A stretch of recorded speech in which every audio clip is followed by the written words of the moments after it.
صوت الصحافة، نبض الخبر. أسد الأطلس نايف أجريد يعيد سان جيرمان 8 سنوات للوراء.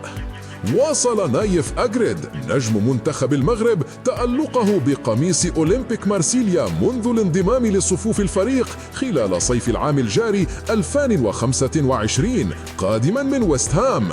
سجل أجريد هدفا مبكرا في شباك باريس سان جيرمان بعد مرور 5 دقائق من مباراة الفريقين في كلاسيكو فرنسا اليوم الاثنين في ختام منافسات الجولة الخامسة بالدوري الفرنسي.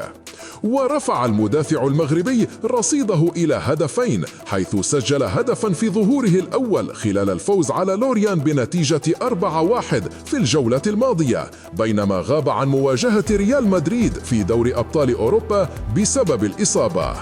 وذكرت صحيفة ليكيب أن هدف نايف أجريد كسر سلسلة من 6 مباريات متتالية لسان جيرمان خرج بها بشباك نظيفة في معقل منافسه على مستوى المواجهات المباشرة بينهما في بطولة الدوري.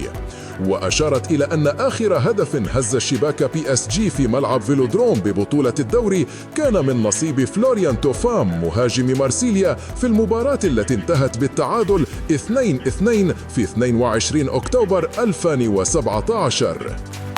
صوت الصحافة، نبض الخبر.